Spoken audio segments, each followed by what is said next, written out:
Escuchaba que estaban cantando los chicos, digo, podríamos estar toda la mañana escuchándolos, ¿no? Cantaron hermoso. Muchas gracias, chicos. Y si ustedes me permiten, me gustaría hacer una oración por ustedes y al orar por ustedes incluir a todos los niños que están aquí presentes, ¿no? Para ponerlos en las manos del Señor. ¿Oramos? Bendito Señor, queremos darte muchas gracias por este hermoso coro que nos ha ayudado a elevar nuestros pensamientos ante tu presencia. Queremos poner a estos niños delante tuyo, Señor, para que tú los cuides y los bendigas. Al poner a los chicos del coro, ponemos a todos los niños que se encuentran aquí en esta mañana, Señor, a tu especial cuidado. Que tú estés con ellos, que tú los capacites, que tú los formes, Señor, que tú los puedas utilizar como obreros en tu obra también, Señor. Son el regalo que tú nos has hecho, Señor, a cada uno de nosotros como papás, como tíos, como abuelos, como hermanos de iglesia, porque son nuestros hijos también. Bendícelos con poder. Los ponemos en tus manos, mi Dios. En el nombre de Jesús te lo pedimos. Amén. ¿A cuántos de los que están acá les gustan las historias? Ah, muy bien, muy bien. Saben que yo tengo una adicción a las historias. Muchas veces me he preguntado por qué me gustan tanto las historias. Y recuerdo que mi tío Tito, allí en La Plata, era botellero. ¿Saben lo que es un botellero? Mi tío iba con un carrito, tenía el caballo, iba por las calles de tierra de la ciudad de La Plata, decía, botellero, botellero. Y la gente sabía automáticamente que el botellero era el que compraba todas las cosas que estaban rotas. Lavarropa roto, un radiograbador roto, revistas, cartón, hierro. Él juntaba todas esas cosas, algunas las arreglaba, otras no podía arreglarlas y las terminaba revendiendo. Él vivía de eso. Y cada vez que yo iba a la casa de mi abuela, donde vivía mi tío Tito, a mí me gustaba ir al galpón donde él tenía el caballo. No solamente el caballo, sino las cosas que él había comprado. Pero había un sector especial que me gustaba más que cualquier otro sector. Era el lugar donde estaban las revistas. Quizás yo voy a tirar algún nombre de revista, quizás alguno de ustedes recuerda. El Tony, Nippur de Lagash, el detective Marlowe, Patorucito, algunos capaz que están mirando y dice de qué está hablando este, ¿no? Bueno, son de cosas del pasado, pero revistas que cuando éramos niños nos gustaba leer a muchos de nosotros y yo me quedaba horas y horas y horas leyendo allí las revistas, las historias. Más de una vez mi mamá preguntaba, ¿dónde está Andrés? Y mi abuela le decía, quédate tranquila que está leyendo las revistas. Conforme fui creciendo, esa adicción se transformó en libros de lectura, específicamente de historias. Con mi señora cada vez que entramos allí en una librería salimos con 4 o 5 libros y los que yo más compro son historias que después me gusta contar. Porque me olvidé de eso, no solamente me gusta leer, escuchar, sino también contar historias. A mis hijos les cuento muchas historias, a tal punto que en algún momento llegué a inventarles historias. ¿Vieron cómo son los chicos? Y contame otra, y contame otra. Y vos ya no querés más nada. Y dice, contame otra. Ya la de David y Goliat no sé cuántas veces se la conté a mi hijo Teo. David bajó al gigante, Teo, por las dudas. Y les inventé un héroe. El héroe que yo les inventé, le puse un nombre, se llama Obelix. Entonces, durante mucho tiempo, ahora tal vez un poco más espaciado el tiempo, les he contado historia de Obelix. ¿Quién es Obelix? Obelix es un héroe inventado, él es un príncipe de una comarca X y él tiene aventuras. Él es el bueno y tiene su archienemigo. Su archienemigo se llama la masa mala. ¿Y por qué la masa mala? Porque la masa mala tiene un hermano que es la masa buena, que es amigo de Obelix. Bueno, pero hay un montón de personajes que si los cuento ahora se van a enredar ustedes. El tema es que yo por las noches siempre les contaba historias de Obelix, pero que iba inventando en el momento. Y en todas las historias, Obelix es el que gana. Nunca pierde. Parece que está en peligro, parece que no sale de ese atolladero, pero al final, de alguna manera, él sale, gana y le gana a la masa mala. Lo interesante de todo esto es ver la cara de mis hijos. Mis hijos me ven así, con los ojos abiertos, bien expectantes. Ellos saben que estoy inventando la historia, pero quieren que les cuente. Quieren que les cuente. ¿Saben cuál va a ser el final? Que gana Obelix. Pero ellos dicen, dale papi, dale. Algunas veces hasta estoy contando la historia y entro a balbucear porque me entreduermo y me golpean. Dale, papi, que falta poco, dale. Y yo le sigo contando, sigo inventando hasta que llega al final. Y cuando llega al final es como que la sonrisa de oreja a oreja porque Obelix, el héroe, ganó. Ahora es interesante, nunca les conté una historia donde Obelix perdiera. Nunca les conté un final que no fuera feliz. Y es interesante, ¿no? Porque a todos nos gustan los finales felices, ¿no? ¿A algunos les gustan los finales tristes? No. Y cuando yo pensaba en esto, pensaba, ¿cómo querés que sea el final de tu vida? Y la respuesta es obvia, pero la tengo que decir. Todos queremos un final feliz, ¿no? Ninguno de nosotros quiere un final distinto. Y tal vez eso me lleva a otra pregunta. ¿Qué estás haciendo para que tu vida conlleve un final feliz? Y para tal vez reflexionar en este tema, me gustaría leer y contarles una historia que aparece en la Biblia. Primera de Samuel, en el capítulo 27. Primera de Samuel, capítulo 27. Allí nos encontramos con la historia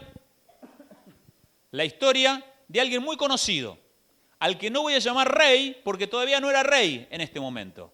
David, el que mató al gigante. David, ustedes conocen la historia, en determinado momento David es llamado a tocar allí delante del rey que no encontraba paz. Después viene el incidente con Goliat y ya queda definitivamente en el palacio. Pero ¿qué pasaba? Las mujeres cantaban, Saúl mató a sus miles y David a sus 10.000. Comenzó a nacer el celo, la envidia de parte de Saúl hacia David. Saúl intentó matar a David más de una vez, David escapó y en la antigüedad, cuando a vos te querían matar por un problema político de poder, si no te encontraban a vos, mataban a tus seres queridos. Así que David termina huyendo y juntamente con él huyen sus seres queridos, familia y amigos. Se calculan que serían unos 300, 400 que escaparon con él por distintos lugares.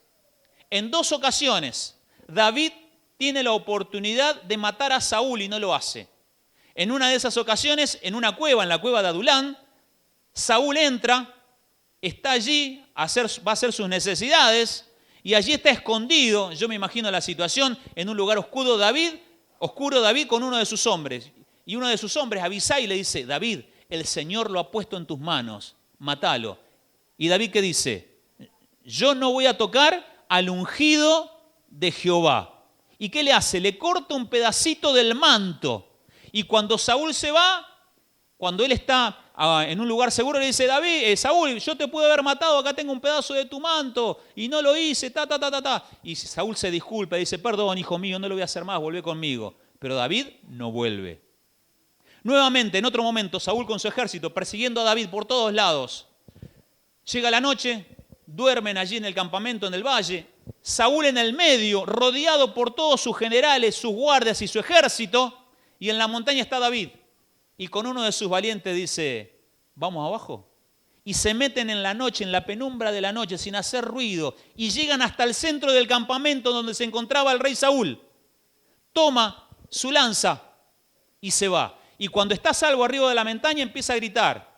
Y dice, ¿dónde estás vos que protegés al rey? ¿Dónde estás? Queriendo despertar al general. Y el general se despierta todo el ejército. ¿Dónde estás? Acá tengo la lanza del rey. ¿Qué hiciste? Lo podría haber matado y no lo cuidaste. Y Saúl lo ve y le dice, hijo mío, perdóname, no te voy a perseguir más, volvé conmigo, te quiero, te amo. Termina la historia ahí. Pero David dice, en cualquier momento me va a matar.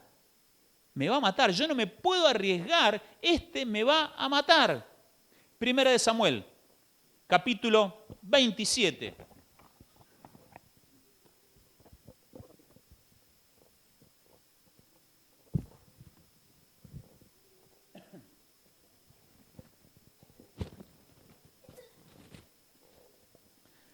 Dijo luego David en su corazón, al fin, seré muerto algún día por la mano de Saúl. Nada, por tanto, me será mejor que fugarme a la tierra de los filisteos, para que Saúl no se ocupe de mí y no me ande buscando más por todo el territorio de Israel, y así escaparé de su mano. Llegó el momento en el cual David dijo, no, basta, no corro más. En algún momento, si yo sigo corriendo dentro del territorio de Israel, Saúl me va a agarrar y me va a matar. Tengo una brillante idea. Me voy ahí al territorio de los filisteos. Allí no me va a perseguir.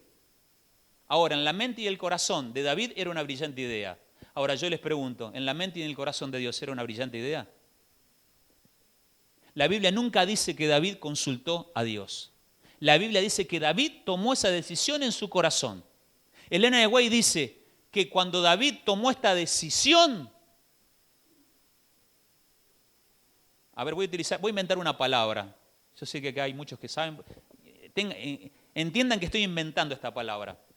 David desglorificó al Señor. ¿Qué es desglorificar? No le dio la gloria al Señor. Vamos a decirlo de otra manera, lo dejó mal parado a Dios. Porque David en su mente dice, yo me voy a ir con los filisteos, ahí no va a pasar nada. Elena White utiliza otra palabra, dice que David deshonró a Dios. David va, se encuentra con el rey de Gat y le dice, bueno, te vengo a servir, te ofrezco mis servicios. Y comienza de alguna manera a mentirle al rey para ganar su favor y estar con los filisteos. Ahora es interesante, si ustedes siguen el relato que vamos a seguir a continuación, van a ver que David en todo momento de alguna manera piensa que Dios lo está bendiciendo. ¿Dios bendice nuestras malas decisiones? ¿Bendice o no bendice? Y si yo tomo una mala decisión y me va bien, ¿quién me bendice? ¿Quién me bendice? ¿Satanás bendice? ¿Cómo que no? ¿Bendice o no bendice? Pregúntale a Jesucristo en la tentación, cuando le dijo, si me adorás te doy todo esto. ¿Bendice o no bendice? Bendice. Bendice. Hay veces que nosotros tomamos decisiones que pensamos que el Señor bendice, pero son nuestras decisiones y no las decisiones del Señor. ¿Saben lo que hacemos nosotros? Hacemos nuestro plan, nos organizamos, decimos todo y después, Señor, te pido que bendigas. ¿Qué cosa? ¿Tus planes o los míos?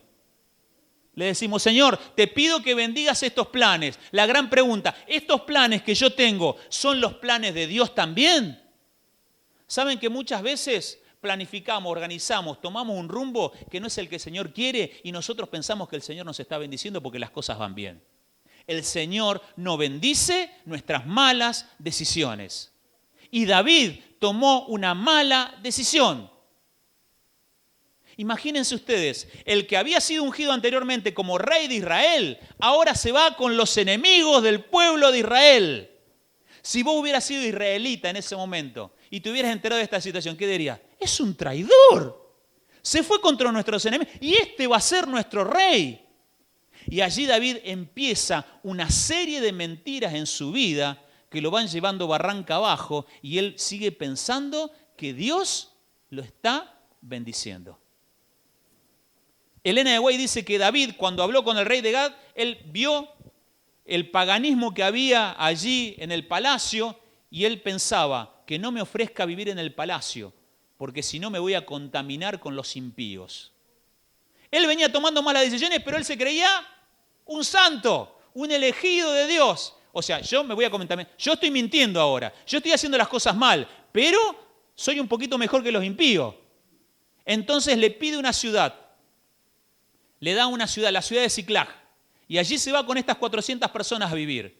Y David, ¿saben lo que hacía? David de vez en cuando salía, mataba a otros pueblos paganos, no dejaba vivo a nadie, ni mujer, ni niño, ni hombre, se traía las ovejas, el ganado, y cuando el rey le decía, ¿dónde anduviste, David? No, anduve por ahí. No decía lo que estaba haciendo. ¿Saben? Tal como a David, nos puede pasar muchas veces a nosotros. Comenzamos con una pequeña mentirita, autoengañándonos a nosotros mismos, pensando que está todo bien, que el Señor nos está bendiciendo porque el Señor me ama.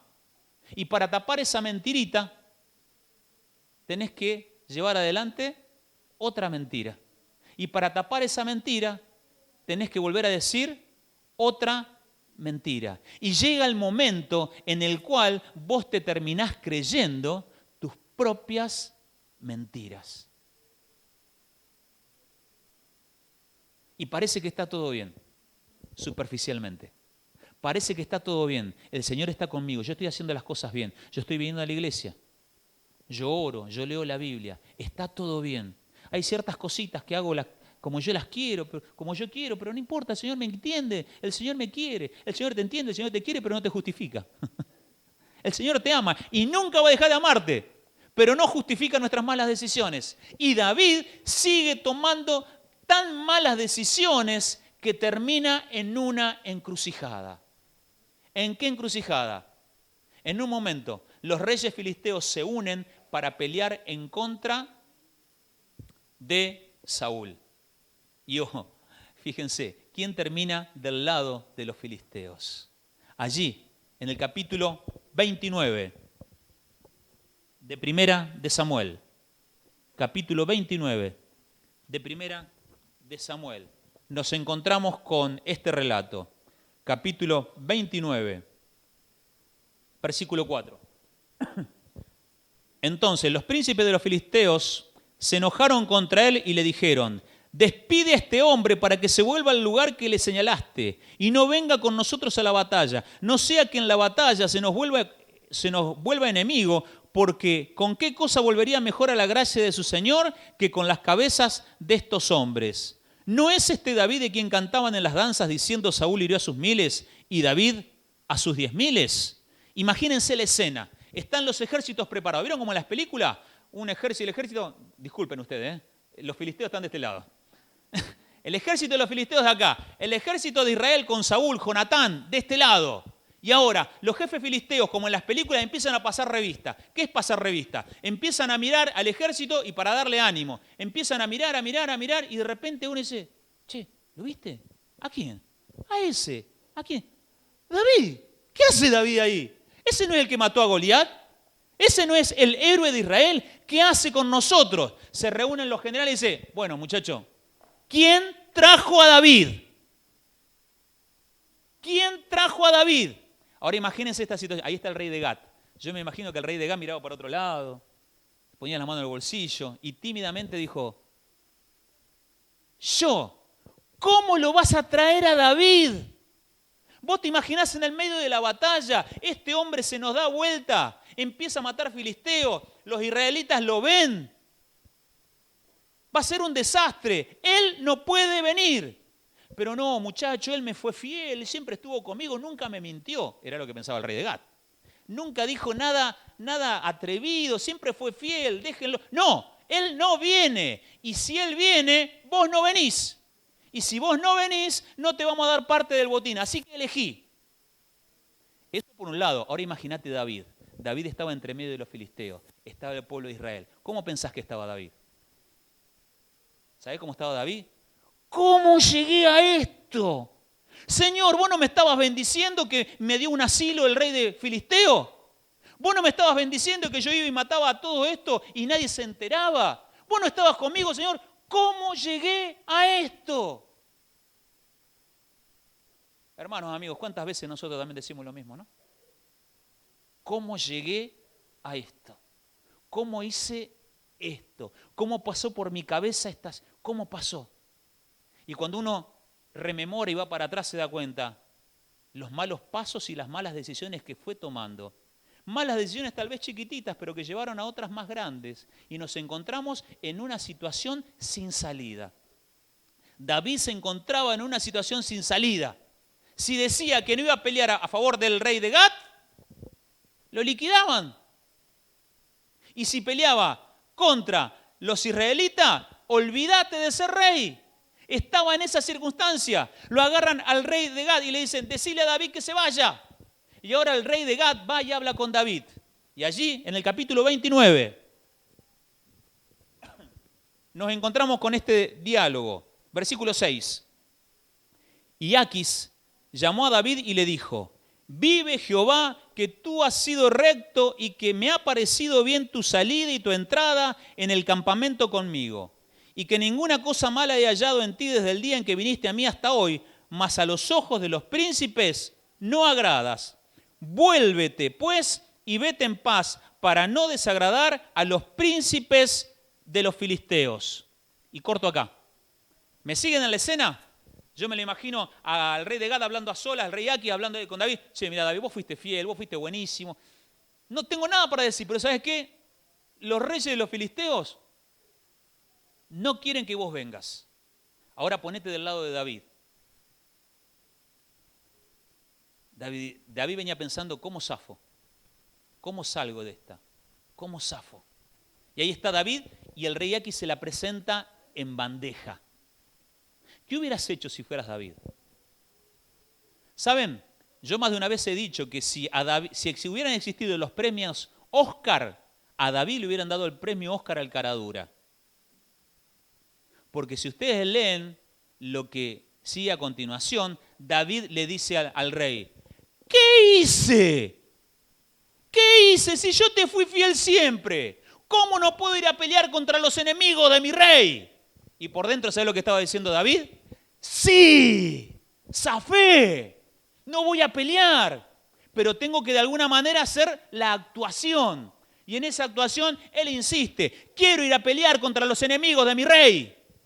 Y el rey Aquis le dice, no podés venir, yo soy tu rey, te ordeno que te vuelvas. Y entonces me imagino allí a David diciendo, bueno, obedezco a mi rey y se va. Pero mientras está yendo, ¿saben lo que está pensando David? El Señor me bendijo. El Señor estuvo conmigo. Igualito que vos y yo, cuando nos encontramos en situaciones a las cuales llegamos por nuestras malas decisiones y por ahí zafamos momentáneamente y decimos, ay, Dios me ayudó. Pero no queremos cambiar, no queremos tomar otras decisiones, queremos seguir en el mismo rumbo aun cuando zafamos de algunas y decimos, el Señor me ayudó, el Señor me acompañó. No y no. Estás en la cuerda floja. Estás así de que se rompa el hilo que te sostiene y vos seguís de alguna manera tirando de ese hilo. David tenía la oportunidad de su vida, pero eligió seguir al servicio del rey de Gad y volver a la ciudad de Ziklag. Algunos de ustedes, bueno, yo calculo que muchos de ustedes se han ido de vacaciones. Te pregunto, ¿no llega un momento que cuando vos ves que ya terminan las vacaciones decís, bueno, listo, vamos para casa, ya está, ya disfrutamos, ya la pasamos bien? Y capaz que alguno me dirá, no, pastor, yo quiero seguir de vacaciones, ¿no? Está bien, estás en todo tu derecho. Pero para mí llega un momento que voy a decir, no, los olores de mi casa, mi cama, mi colchón, mi baño. No, yo quiero volver a mi casa. Ya disfruté, la pasé bien, quiero volver a mi casa. Ahora imagínate esto. David se tiene que volver con sus hombres. 400 hombres. ¿A dónde vuelven? A la ciudad, a Ziklag. ¿Quién estaba en Ziklag? Sus mujeres, sus niños, sus seres queridos. Ahora, estos hombres habían salido un día despidiéndose de sus seres queridos para ir a la guerra. No sabían si iban a volver, no sabían si iban a morir. Ahora no pelean. De paso, ¿saben cómo terminó esta batalla, no? En esta batalla es donde muere Jonatán, donde muere Saúl y donde los filisteos hacen un destrozo con el pueblo de Israel. Pero David no pelea en esa batalla, vuelve, nadie se entera, vuelve a su hogar. Y yo me imagino, aquel que se despidió y no sabía que iba a volver vivo, ahora vuelve vivo. Y me lo imagino con ansias de abrazar a sus seres queridos. Y hermanos, amigos, después de esta pequeña introducción comienza el sermón. Capítulo 30 de 1 de Samuel. Capítulo 30, versículo 1. Cuando David y sus hombres vinieron a Ziklag al tercer día, tardaron 3 días caminando desde el lugar de la batalla hasta Ziklag. Los de Amalek habían invadido el Negev y a Ziklag, y habían asolado a Ziklag y la habían prendido fuego. Y se habían llevado cautivas a las mujeres y a todos los que estaban allí, desde el menor hasta el mayor.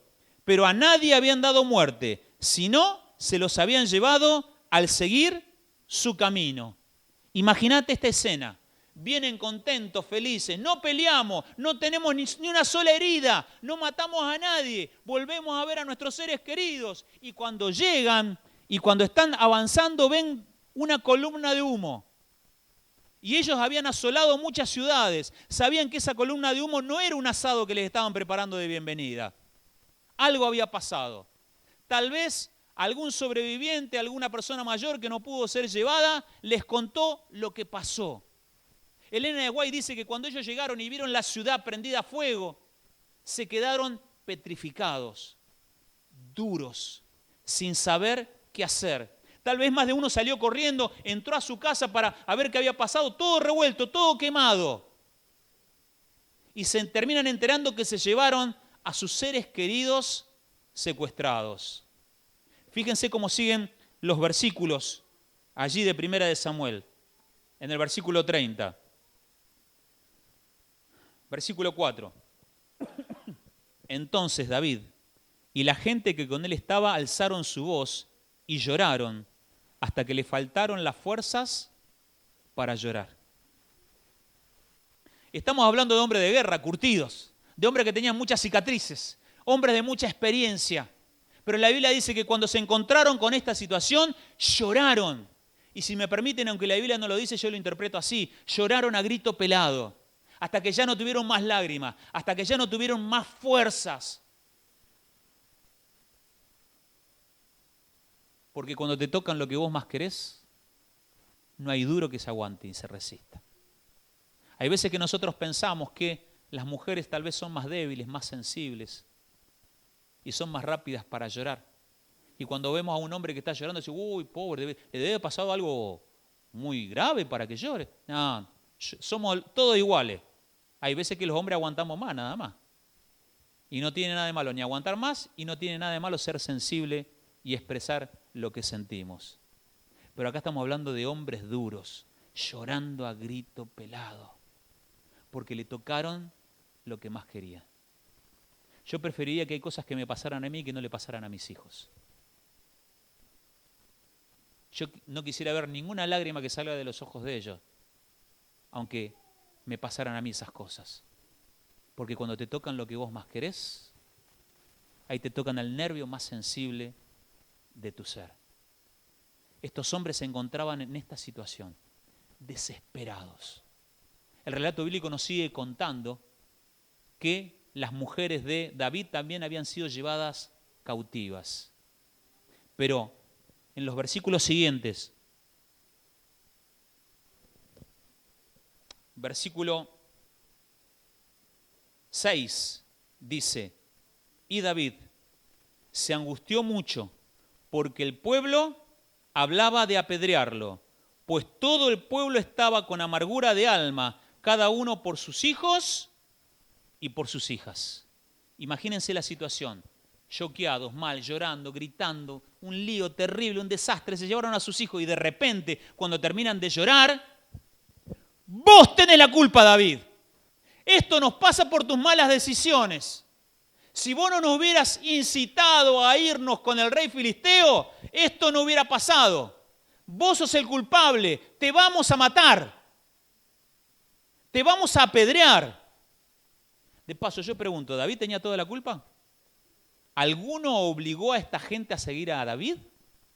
No.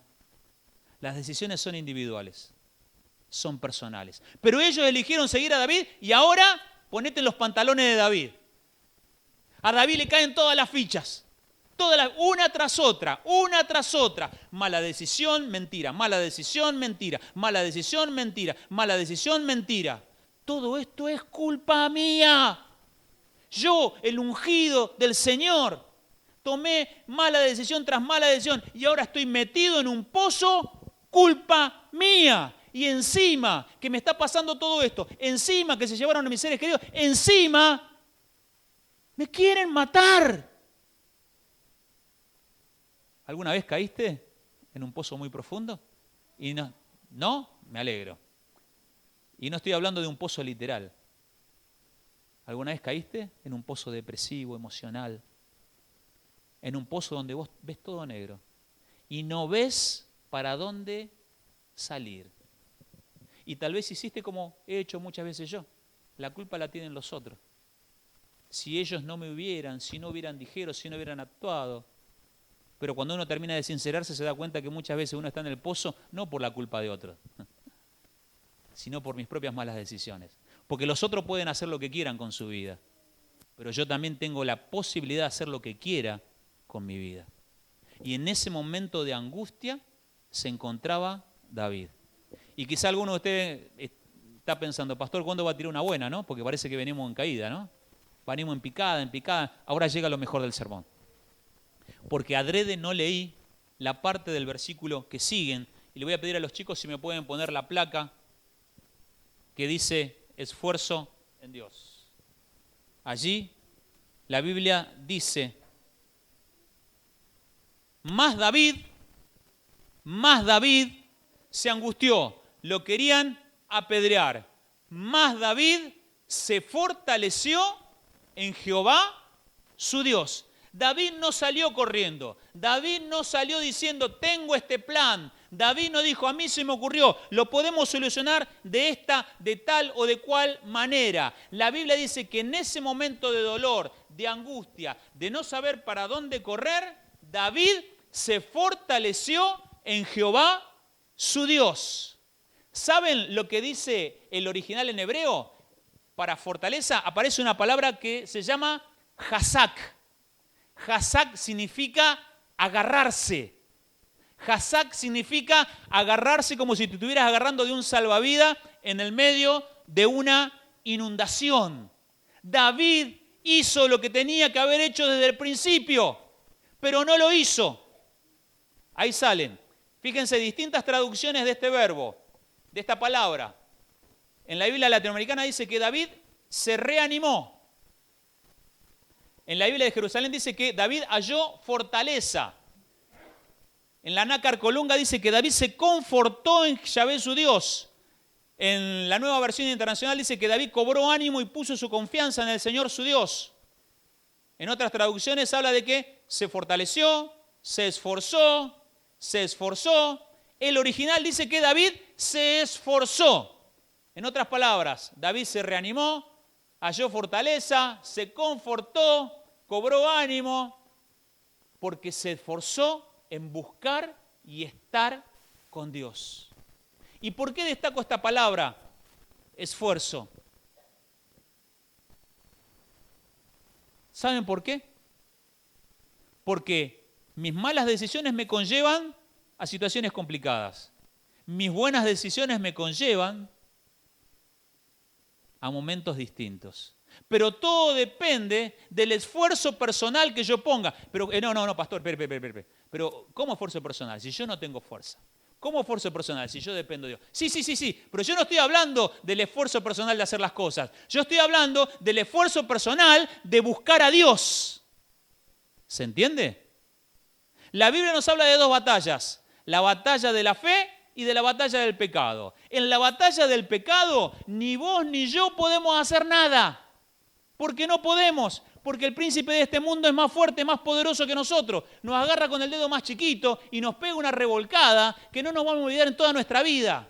La verdadera batalla que vos y yo tenemos que pelear es la batalla de la fe. ¿Y en qué consiste? Consiste en esforzarme, en poner todos los días primero a Dios.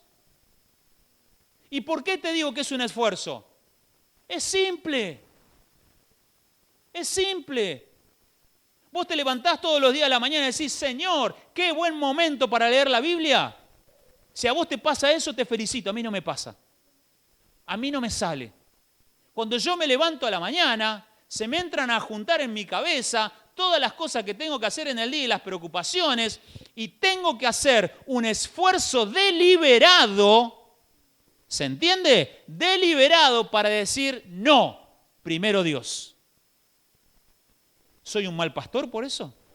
Soy un ser humano, como vos y como yo, que tiene tendencias al pecado y que la lucha todos los días, pero que tiene que definir qué es lo que quiere para su vida. Primero, Dios. Más allá de lo económico, más allá de lo social, más allá de lo familiar. Primero, Dios. Josué 1.9 nos dice, esfuérzate y sé valiente. Y nosotros conocemos esos versículos y decimos, sí, nos tenemos que esforzar, tenemos que poner fuerza. ¿Pero para qué?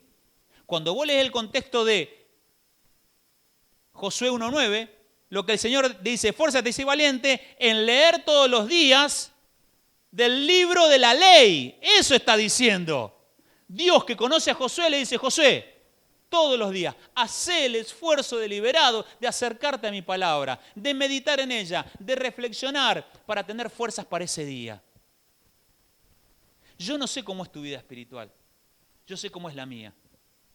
Y lo que yo sí sé, que muchas veces me encuentro en la misma situación que David.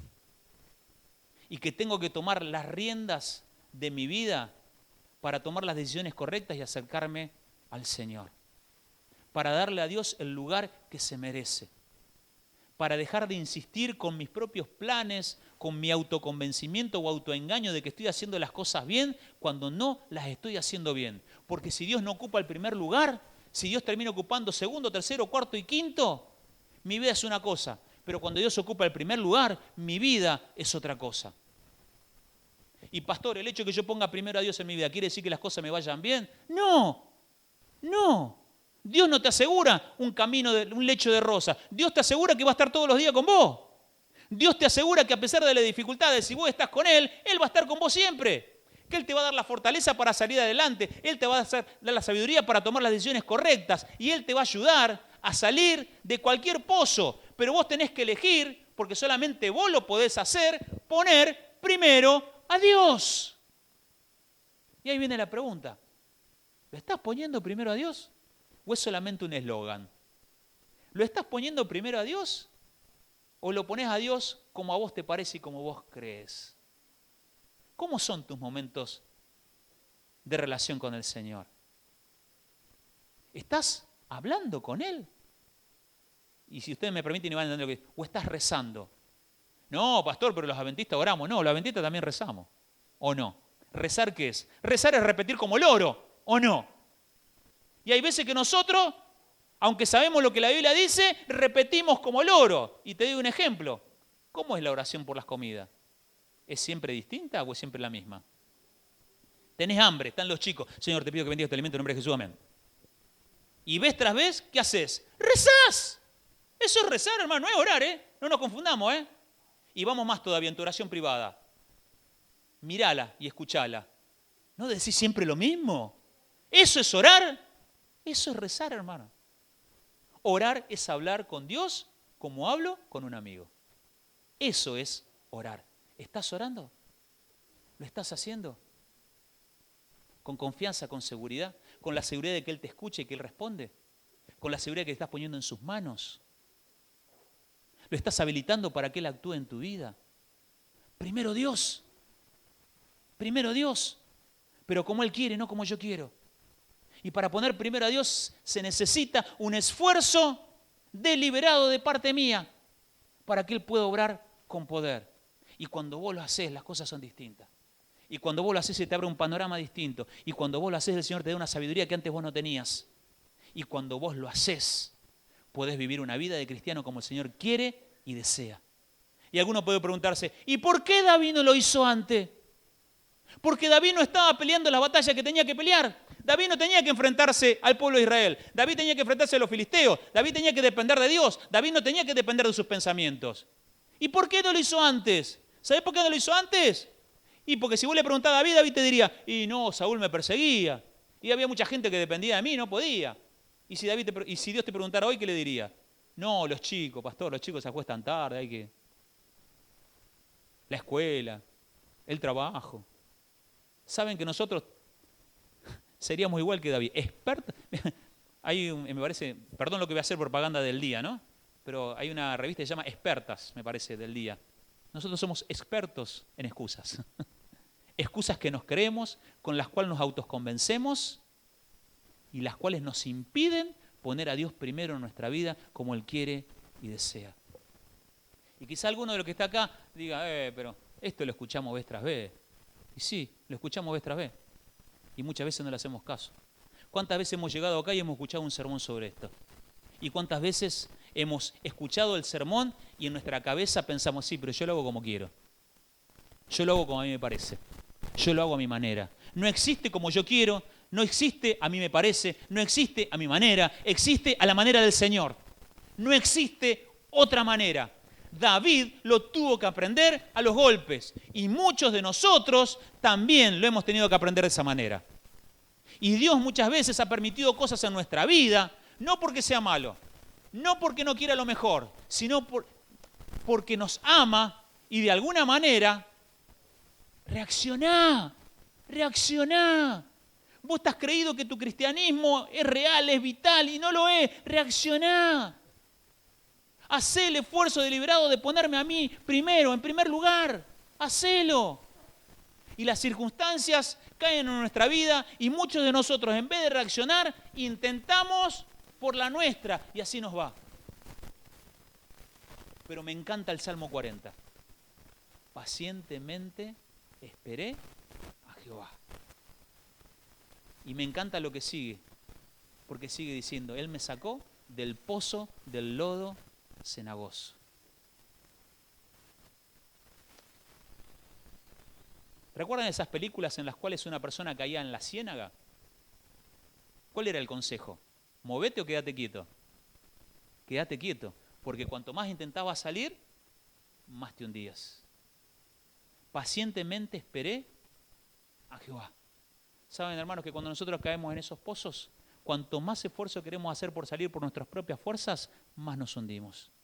Pero a mí me encanta ese versículo de Salmo 40, mirarlo de esta manera. Pacientemente, y de paso dice, Él se inclinó, dice.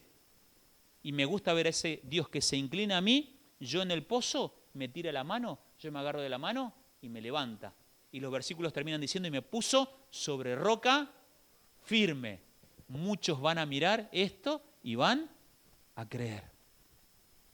David se encontraba en esa situación. ¿Y qué hago ahora? ¿Saben lo que hizo David? Hizo lo que tenemos que hacer vos y yo. Lo primero que hizo fue consultarle al Señor. ¿Qué hago, Señor? ¿Los persigo o no los persigo? ¿Qué hago? Y Dios le dice, perseguilos. Eran menos los de David, eran más los de Amalek. Los empieza a perseguir. Y cuando los persigue se encuentra con un esclavo que había quedado allí medio muerto. Y le dice, ¿por dónde se fueron? Se fueron por allá. Yo los guío, pero no me mates. Y los guía.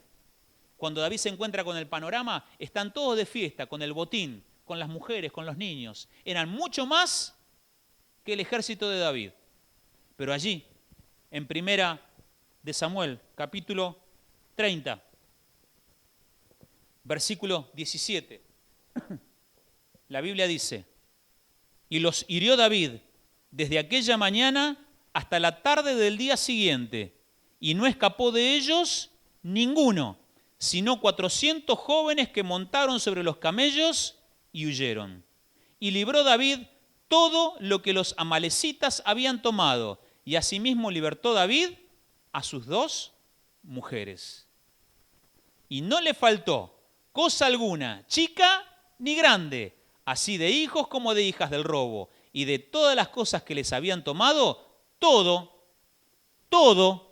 lo recuperó David. ¿Cuándo comenzó a recuperar todo David? Cuando puso primero a Dios. ¿Cuándo empezó a recuperar todo David? Cuando se dejó de embromar a jugar a ser cristiano y empezó a ser un cristiano como correspondía. Ante un ejército superior, la Biblia dice que David recuperó todo. Y alguno puede estar pensando, pastor, ¿usted me está diciendo que yo puedo recuperar a mi familia? ¿Usted me está diciendo que yo puedo recuperar todo? La realidad es que hay cosas que no se pueden recuperar. Alguien se murió de la muerte. Tenemos la esperanza en la resurrección. Y puede ser que algunas circunstancias no sean como vos querés y no puedas recuperar todo lo que quieras recuperar en tu vida. Pero el Señor te va a dar la fortaleza para poder enfrentar la situación que tengas que enfrentar. ¿Cuándo? Cuando pongas primero a Dios. Cuando le des a Dios el lugar que se merece. Cuando hagas el esfuerzo consciente y deliberado de buscarlo y decir, Señor, este es tu lugar. Yo estoy en segundo plano. Vos estás en el primer lugar. Cuando nosotros aprendamos a poner primero a Dios, no solamente nuestra vida va a ser distinta, sino la visión de las circunstancias que nos rodean también va a ser distinta. Yo quiero invitarte a que vos te puedas ir de acá con esa decisión de poner primero a Dios y de permitirle que Él sea el único, que Él sea el motivo de tu vida y que Él sea el que te guíe. Y tal vez quisiera invitarte a que no seas como la tortuga. ¿Saben cómo es la tortuga? ¿Alguno de ustedes tiene tortuga? ¿No? Ahí tiene una tortuga. Johan tiene otra tortuga. Pero yo tengo una tortuga especial. ¿Y por qué les digo a que no seas como la tortuga? ¿Cómo es la tortuga? ¿Qué la caracteriza a la tortuga? Es lenta. Sí, vamos de parte, vamos por parte. Ahora vamos al caparazón. La tortuga es lenta. No seas lento ni lenta en tomar decisiones de poner primero a Dios. No digas mañana, pasado mañana, es ahora. ¿Qué otra cosa tiene la tortuga? El caparazón. ¿Y el caparazón cómo es? No seas duro de corazón. No seas como la tortuga. No seas duro pensando, este mensaje, si hubiera venido fulanito, este mensaje qué bien que le vendría a fulanito. Qué bien que el pastor predicó esto, porque este mensaje le sirve a fulanito que está medio. No, este mensaje es para cada uno de nosotros. No te transformes en tortuga. No seas lento, no seas duro. ¿Qué pasa cuando la tortuga se ve amenazada? ¿Qué hace? Esconde. No te escondas ante este mensaje. No te escondas ante el Señor. No sigas haciendo la gran Adán, la gran Eva, que se escondieron atrás de los árboles y se echaron la culpa entre ellos. Los responsables, los únicos y últimos responsables, somos cada uno de nosotros. ¿Alguna vez le pusieron una ramita a la tortuga para que muerda? Si le pusieron, por favor no hagan este experimento, ¿no? Pero si lo pusieron se van a dar cuenta de algo. ¿La tortuga muerde y suelta? No suelta. Si vos le pones un palito resistente, podés tener el palito arriba y la tortuga agarrada así. No seas como la tortuga. ¿Saben qué, hermanos queridos? Muchas veces nos mordemos entre nosotros lastimándonos sin hacer lo que tenemos que hacer. Poné primero a Dios. Y cuando nosotros seamos capaces de poner primero a Dios, vamos a ver no solamente nuestras vidas distintas, sino también una iglesia distinta. Y te vuelvo a repetir, no te estoy hablando desde el punto de vista de alguien que la sabe. O sí, de alguien que la sabe, porque las padeció. Poner primero a Dios hace la diferencia. Poner primero a Dios hace tu familia distinta. Poner primero a Dios hace una iglesia mejor. ¿Cuántos de los que están acá quisieran decirle, Señor, ayúdame, te quiero poner primero en mi vida? Amén.